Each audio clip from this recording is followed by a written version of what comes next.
Bonjour, je suis très heureux de vous retrouver pour ce 5e dimanche de Pâques.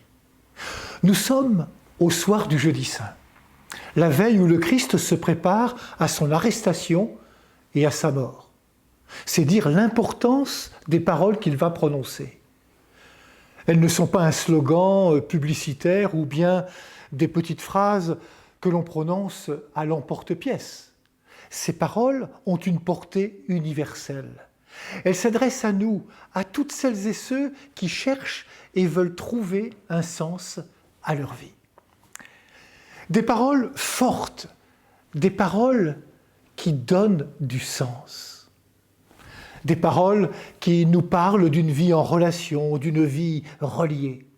Pour Jésus, si nous sommes chacune et chacun des êtres uniques, nous ne serons pleinement humains que si nous sommes reliés à plus grand que soi. Jésus nous parle de communion, de fraternité, d'une humanité rassemblée.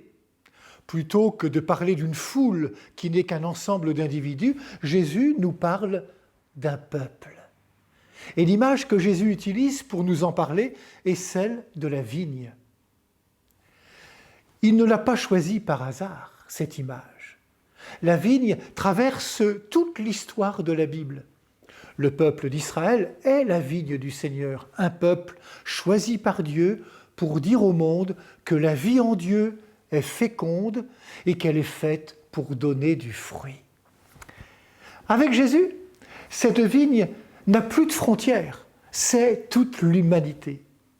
Et si Dieu son Père, qui est le vigneron, envoie son Fils Jésus, c'est pour que sa vigne, c'est-à-dire nous tous, nous ayons la vie, une vie qui porte du fruit. Ces fruits, on peut en citer quelques-uns. Ce sont les fruits de l'Esprit Saint, l'amour, la joie, la paix, la patience, la bienveillance, la bonté, la fidélité, la douceur, la maîtrise de soi. Des fruits qui prennent le temps de mûrir.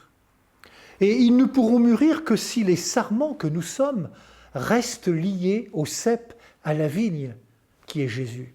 Sans lui, on ne peut pas porter de fruits. Il le dit d'ailleurs dans son évangile. De même que le sarment ne peut pas porter de fruits par lui-même, s'il ne demeure pas sur la vigne, de même, vous non plus, si vous ne demeurez pas en moi. Ainsi, Jésus nous invite à nous connecter. À quoi ou à qui nous connecter? Jésus nous éclaire. Il dit « Demeurez en moi comme moi en vous ». Autrement dit, soyez connectés à moi sans jamais vous débrancher de cet amour que j'ai pour vous.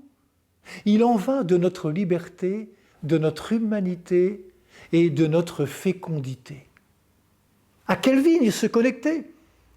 Dans la première lecture, Paul, celui qui autrefois persécutait les chrétiens, choisit de rejoindre la communauté des disciples du Christ ressuscité. Il a compris que pour vivre et aimer, il fallait être relié au Christ et à son Église.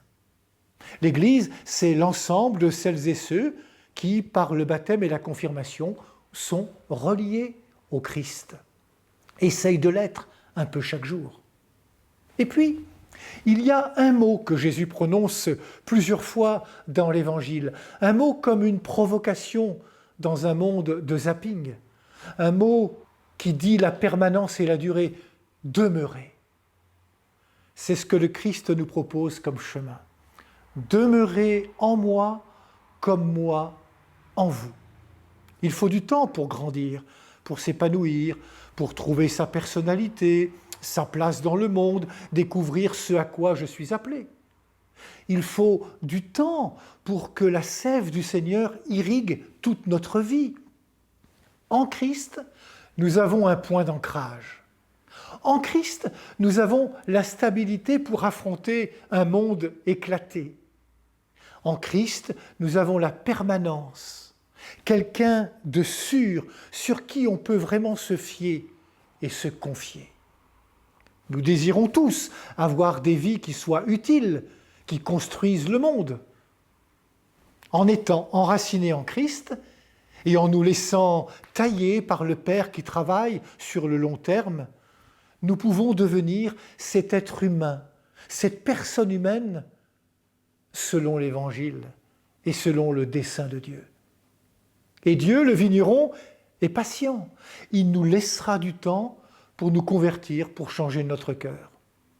Il nous laissera le temps pour que nous puissions un jour donner envie à d'autres de découvrir la joie de l'Évangile.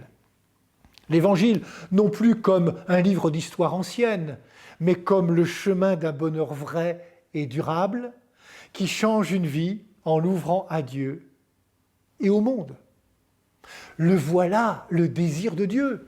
Ce qui fait la gloire de mon Père, c'est que vous donniez beaucoup de fruits, ainsi vous serez pour moi des disciples.